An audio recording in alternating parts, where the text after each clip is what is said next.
નમસ્કાર મિત્રો, સ્વાગત છે આપ સૌનું આપણી આ ચેનલ જીપીએસ વિથ રોહન પર. અહીં આપણે મહત્ત્વપૂર્ણ કરંટ અફેર વિશે ચર્ચા કરીએ છીએ અને ન્યૂઝનું એનાલિસિસ જીપીએસસીના સિલેબસ વાઇઝ કરીએ છીએ. તો તમારે પણ આ જ રીતે ડેઇલી કરંટ અફેર અને આ જીપીએસસીની તૈયારી કરવી હોય તો ઝડપથી ચેનલ પર જોડાઈ જજો અને ડેઇલી વિડીયો જોવાનો પ્રયત્ન કરજો. આ પીડીએફ તમને જોઈતી હોય તો ટેલિગ્રામ પર મળી જશે. એના માટે તમારે આ નંબર પર વોટ્સઅપ પર હાય મેસેજ કરી દેવાનો છે 9106982821 પર. આજના સમાચાર જોઈએ તો આ ખૂબ જ ઇમ્પોર્ટન્ટ ન્યૂઝ છે. દાદાભાઈ નવરોજીના પ્રસિદ્ધ પુસ્તક poverty and unBritish rule India એના વિશે ઉલ્લેખ હતો ન્યૂઝમાં. અને આજે એમની પુણ્યતિથિ છે તે માટે આ ન્યૂઝ હતી. બંગાળની ખાડીમાં ચીનની વધતી હાજરી ભારત માટે કેવી પડકારરૂપ છે એ મેઇન્સનો સવાલ પૂછાઈ શકે છે. ભારતમાં ફ્રોઝન ફૂડ માર્કેટ વિશે ઇમ્પોર્ટન્ટ બની શકે છે, થોડું એટલું ઇમ્પોર્ટન્ટ તો નથી. ને ગુજરાત બોર્ડમાં NEP 2020 મુજબ ધોરણ 9-10માં વિષય માળખામાં ફેરફાર કરવામાં આવ્યો છે, તો ટેટ ટાટ વગેરે માટે થોડું ઇમ્પોર્ટન્ટ અને કદાચ જીપીએસસીમાં પણ પૂછાઈ શકે. ફર્સ્ટ ઓફ ઓલ ન્યૂઝ જોઈએ દાદાભાઈ નવરોજીના પ્રસિદ્ધ પુસ્તક poverty and unBritish rule in India વિશે. હેડલાઇન આ જ હતી. દાદાભાઈ નવરોજીએ પોતાના પ્રસિદ્ધ પુસ્તકમાં કર્જને દેવામુક્ત અને પુરાંતવાળું આર્થિક રાજ્ય ગણાવ્યું હતું.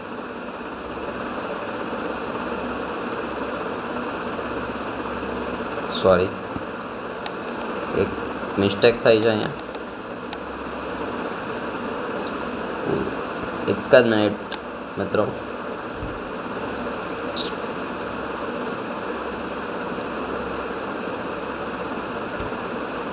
અહીં થોડી મિસ્ટેક થઈ છે. દાદાભાઈ નવરોજીએ ના ગણાવ્યું હતું. કર્જને પોતાના પુસ્તકમાં ભારતને દેવામુક્ત અને પુરાંતવાળું આર્થિક રાજ્ય ગણાવ્યું હતું. એટલે કે ભારત ખૂબ ખુશહાલ છે અંગ્રેજોના શાસનમાં એવું બતાવ્યું હતું. આ વાત લોર્ડ કર્ઝનના સમયમાં કરાયેલ દાવા અંગે હતી અને એ જ ફરીથી દાદાભાઈ નવરોજીએ પણ પોતાના પુસ્તકમાં મેન્શન કર્યું હતું કે આ ખોટું હતું. તો એ રીતની ન્યૂઝ છે. તો શું થયું હતું? લોર્ડ કર્ઝને દાવો કર્યો હતો કે ભારતનું નાણાકીય વહીવટ સારું છે, દેવું નિયંત્રણમાં છે અને આર્થિક સ્થિતિ મજબૂત છે. દાદાભાઈ નવરોજીએ પોતાના પુસ્તકમાં આ દાવાની ટીકા કરી હતી, નહીં કે આ જ સેમ ટુ સેમ લાઈન લખી હતી. તેમણે કહ્યું કે સરકારના હિસાબોમાં ભારત દેવામુખ અથવા નાણાકીય રીતે મજબૂત દેખાતું હોઈ શકે, આવું એમણે લખ્યું હતું. પરંતુ ભારતની સામાન્ય પ્રજા ગરીબ બની રહી હતી. બ્રિટિશો ભારતની સંપત્તિ સતત ઇંગ્લેન્ડ લઈ જતા હોવાથી ડ્રેન થિયરી દેશની વાસ્તવિક આર્થિક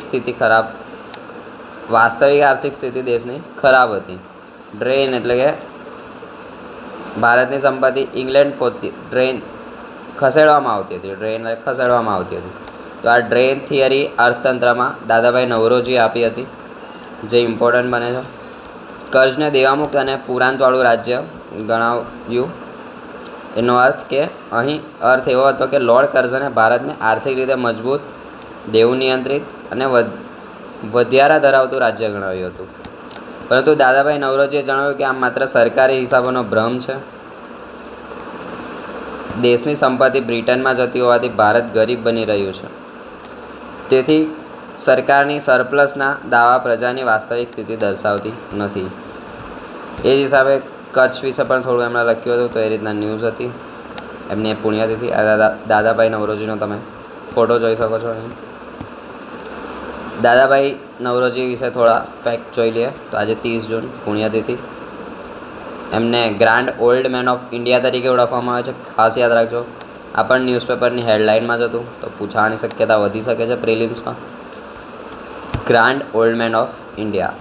તેઓ ભારતીય સ્વાતંત્ર્ય આંદોલનના પ્રારંભિક નેતાઓમાંના એક હતા.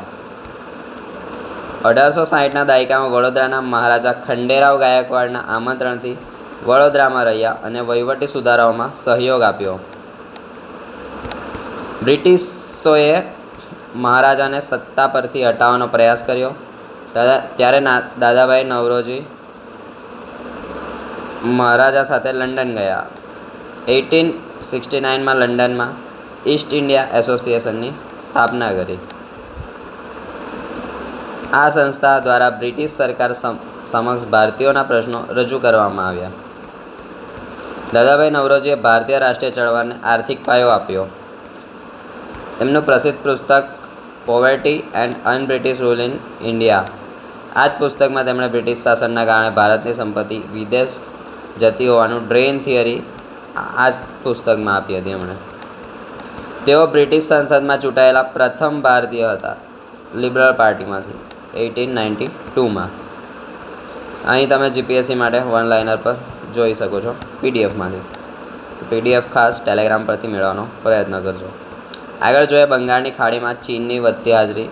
મેં આને પહેલાં પણ વિડીયોમાં આ ન્યૂઝ કવર કરી હતી. હિન્દમાં બંગાળની ખાડીમાં એમણે બાંગ્લાદેશમાં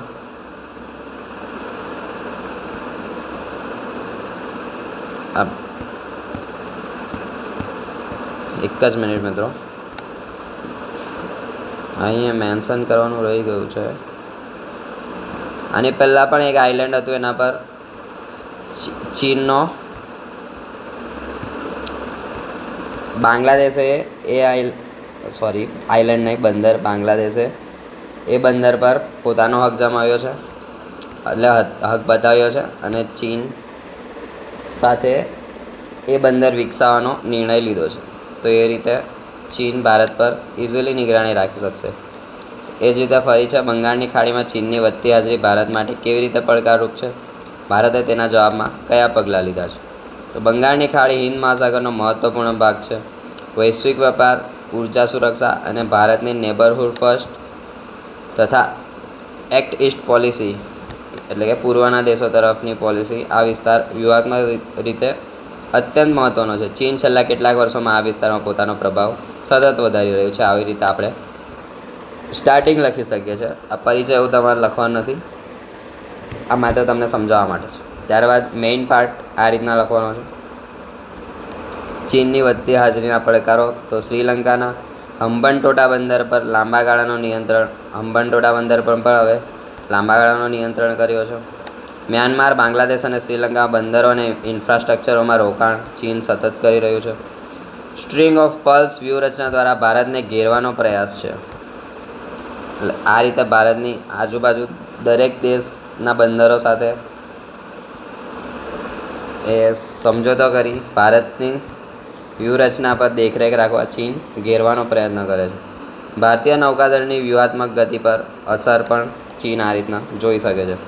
હિન્દ મહાસાગરમાં ચીનની નૌકાકીય હાજરીમાં વધારો થયો છે. ભારતની સમુદ્રી સુરક્ષા અને વેપાર માર્ગો માટે પણ પડકાર છે. ભારતે આમાં કયા પગલાં લેવા જોઈએ? તો એક્ટ ઈસ્ટ પોલિસી દ્વારા આસિયાન દેશો સાથે સહકાર મજબૂત બનાવવો જોઈએ. આસિયાન કન્ટ્રી કઈ કઈ છે તમે કોમેન્ટમાં જણાવવાનો પ્રયત્ન કરજો. Sagar security and growth for all in the region દ્રષ્ટિકોણનો અમલ કરવો જોઈએ. એટલે આ એક સાગર એ ટાઈપનો જે દ્રષ્ટિકોણ છે ભારતનો, એને અમલમાં લાવવો જોઈએ ઝડપથી. ક્વાડ દેશો ભારત, અમેરિકા, જાપાન, ઓસ્ટ્રેલિયા સાથે સહકાર કરવો જોઈએ. બિમસ્ટેક અને IORA જેવા પ્રાદેશિક સંગઠનોમાં સક્રિય ભૂમિકા ભારતે ભજવવી જોઈએ. અંદમાન નિકોબાર કમાન્ડ અને નૌકાદળનું આધુનિકીકરણ કરવું જોઈએ, કારણ કે આ જ ટાપુઓ બંગાળની ખાડીમાં છે. ત્યાં નૌકાદળનું પણ વિકાસ આધુનિક રીતે કરવો જોઈએ. પડોશી દેશોને વિકાસલક્ષી સહાય અને કનેક્ટિવિટી પ્રોજેક્ટ આપવા જોઈએ. નિષ્કર્ષ, ભારતે સુરક્ષા અને વિકાસ વચ્ચે સંતુલન જાળવીને પડોશી દેશો સાથે વિશ્વાસ વધારવો, બ્લુ ઇકોનોમીને પ્રોત્સાહન આપવું અને હિન્દ મહાસાગરમાં મુક્ત, ખુલ્લો અને નિયમ આધારિત free, open end inclusive Indo Pacific વ્યવસ્થાને મજબૂત બનાવવી જોઈએ. જીપીએસસી માટે આ કીવર્ડ્સ તમે અહીંથી પીડીએફમાંથી યાદ રાખી શકો છો. આ રીતનું આપણે આજુબાજુ લખી શકીએ છીએ. આ નેક્સ્ટ આર્ટિકલ ફ્રોઝન ફૂડ વિશે હતો. મહત્ત્વપૂર્ણ મુદ્દા અહીં જોઈએ તો ફ્રોઝન ફૂડ એટલે ઝડપથી ભારતમાં વધી રહ્યો છે. આગામી 10 વર્ષમાં બજારમાં વાર્ષિક વૃદ્ધિ દર એટલે કે 2016થી જેવું ગણીએ તો લગભગ 14થી 14.5% રહેવાની શક્યતા. આગામી એટલે કે આગલા 10 વર્ષમાં આ વૃદ્ધિ દર 14થી 14.5% વધી શકે છે હજી બજારમાં. રેડી ટુ કુક અને રેડી ટુ ઇટ ખાદ્ય પદાર્થોની માંગ વધી છે. રેડી ટુ કુક એટલે શું છે અને રેડી ટુ ઇટ શું છે? તો રેડી ટુ કુક એટલે ઝડપથી બનાવી શકાય છે, સમય ઓછો બગડે છે. અને રેડી ટુ ઇટ એટલે એક જ મિનિટ મિત્રો, બનાવ્યા પછી પણ તરત ખાઈ શકાય છે એવો ખોરાક એટલે ready to eat. Quick commerce 10થી 20 મિનિટ ડિલિવરીના વિકાસથી ફ્રોઝન ફૂડનો ઉપયોગ વધ્યો છે. સ્વિગી ઝોમેટો વગેરેમાં ક્વિક ડિલિવરી 10થી 25 મિનિટમાં ડિલિવરી એ ક્વિક કોમર્સ ડિલિવરી જે ફૂડની જ છે. એ ફૂડ કોઈ દિવસ 20થી 25 મિનિટમાં તો પ્રિપેર થતાં એને લાગે છે, તો ડિલિવરી કઈ રીતના કરવી? ડિલિવરી થતાં હજી 10-15 શહેર હોય તો 15 મિનિટ લાગી જાય છે, નાનું શહેર હોય તો 10 મિનિટ લાગે છે. તો 35-40 મિનિટમાં તો એક ડિલિવરી થવાની શક્યતા હોય છે. 10થી 20 મિનિટમાં ડિલિવર કઈ રીતના થાય? તો આ રીતે જ ફ્રોઝન ફૂડ રાખવામાં આવે છે અને એને તરત ફ્રાય કરી અથવા જે કંઈ પ્રોસેસ હોય એ કરી ઝડપથી પહોંચાડવાનો પ્રયત્ન કરવામાં આવે છે. તો એ રીતે ફ્રોઝન ફૂડ વધી રહ્યા છે. અર્બનાઇઝેશન, કામકાજી મહિલાઓની સંખ્યા, જીવનશૈલીમાં ફેરફાર અને વધતી આવક મુખ્ય કારણો છે. અર્બનાઇઝેશન એટલે કે શહેરીકરણ, કામકાજી મહિલાઓની સંખ્યા, જીવનશૈલીમાં ફેરફાર અને વધતી આવક. ફ્રોઝન ફૂડ હવે માત્ર સ્નેક પૂરતું જ સીમિત નથી, પરંતુ બ્રેકફાસ્ટ, લંચ, ડિનર સુધી પણ વિસ્તરી ગયું છે. લોકો સવારે નાસ્તામાં પણ એ જ સેન્ડવિચ, પિઝા, બર્ગર ફ્રોઝન ફૂડમાં હોય તેવા ખાઈ લે છે. લંચમાં પણ ઘણા ટાઈમ ઓછો હોય, ટાઈમ બચાવવા માટે આ રીતનું કાર્ય કરે છે. ડિનરમાં પણ ઘણા વધારે ભૂખ ન હોય, બપોરે જમ્યા જ હોય, નાસ્તો પણ બરાબર કર્યો હોય, રાતે ભૂખ ન પણ હોય, માપની જ ભૂખ હોય તો બર્ગર એવું નાનું એવું ખાઈ લે છે ફ્રોઝન ફૂડમાં. જીપીએસસી પ્રિલિમ માટે અહીં તમે MCQ જોઈ શકો છો. ભારતમાં ફ્રોઝન ફૂડ માર્કેટમાં વિકાસનું મુખ્ય કારણ શું છે? તો શહેરીકરણ પણ છે, ક્વિક કોમર્સનો વિકાસ પણ છે અને કામકાજી મહિલાઓની વધતી સંખ્યા છે. ઉપરોક્ત તમામ કારણ છે. રેડી ટુ ઇટ એટલે બનાવ્યા પછી તરત ખાઈ શકાય.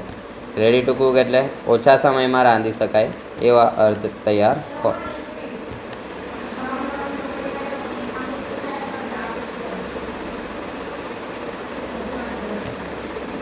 ભારતમાં ફ્રોઝન ફૂડ ઉદ્યોગના ઝડપી વિકાસના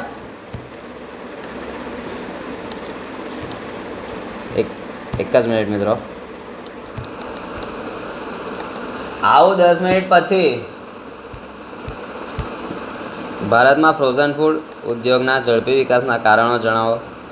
અને આ ઉદ્યોગ રોજગાર, કૃષિ અને ફૂડ પ્રોસેસિંગ ક્ષેત્રને કેવી રીતે પ્રોત્સાહન આપે છે?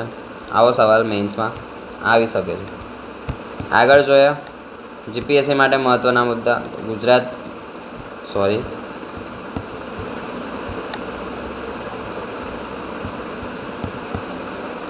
અહીં નવી ન્યૂઝ ચાલુ થાય છે. અહીં હેડલાઇન મૂકી હતી, પરંતુ કોઈક ઇસ્યુના લીધે ગાયબ થઈ ગઈ છે. તો ન્યૂઝ આ હતી: ગુજરાત બોર્ડમાં NEP 2020 મુજબ ધોરણ 9-10ના વિષયના માળખામાં ફેરફાર થયો છે. ધોરણ 10માં ત્રિભાષા સૂત્ર અમલમાં આવ્યું છે. ત્રિભાષા સૂત્ર કયું છે? તો પ્રથમ ભાષા શાળાના માધ્યમની ભાષા, બીજી ભાષા ગુજરાતી અથવા અંગ્રેજી, એટલે કે માધ્યમ મુજબ. જો અંગ્રેજી માધ્યમ હોય તો એને પ્રથમ ભાષામાં કહેવાય અને એ એટલે પહેલાં બે જ ભાષા પણ થઈ શકતી હતી, ગુજરાતી અને અંગ્રેજી. સંસ્કૃતને બદલે કોમ્પ્યુટર પર લઈ શકતા હતા.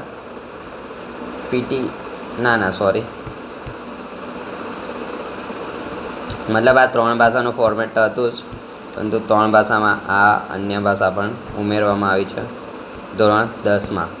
પ્રથમ ભાષા શાળાના માધ્યમની ભાષા જે ગુજરાતી અથવા ઇંગ્લિશ હોય છે, અને બીજી ભાષા ગુજરાતી હોય તો દ્વિતીયમાં ઇંગ્લિશ આવે, અને અહીં ઇંગ્લિશ હોય તો દ્વિતીયમાં ગુજરાતી આવે. તૃતીય ભાષા હિન્દી સંસ્કૃત એટલે ઓપ્શનલમાં હોય હિન્દી અથવા સંસ્કૃત અથવા ફારસી અથવા અરબી અથવા સિંધુ અથવા ઉર્દુ, આટલામાંથી એક લેવાની જ હોય છે ત્રીજી ભાષામાં. ધોરણ 9માં 10 વિષયો, જ્યારે ધોરણ 10માં 8 વિષયો રહેશે. વ્યાવસાયિક વિષયોને વધુ પ્રાધાન્ય આપવામાં આવશે. વિદ્યાર્થીને રસ અને કારકિર્દી મુજબ વિષય પસંદ કરવાની વધુ લવચિકતા આપવામાં આવી છે.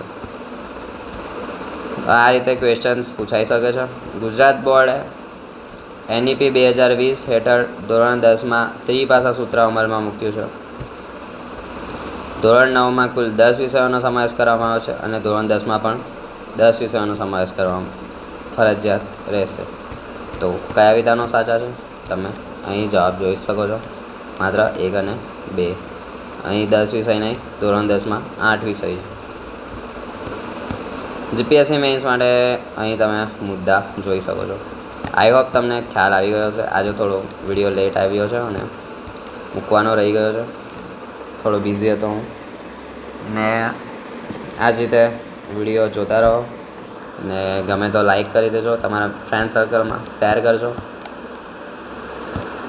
આઈ હોપ તમને સમજ પડી ગઈ હશે બધી, અને જો ના ખબર પડી હોય તો કોમેન્ટમાં જણાવી દેજો.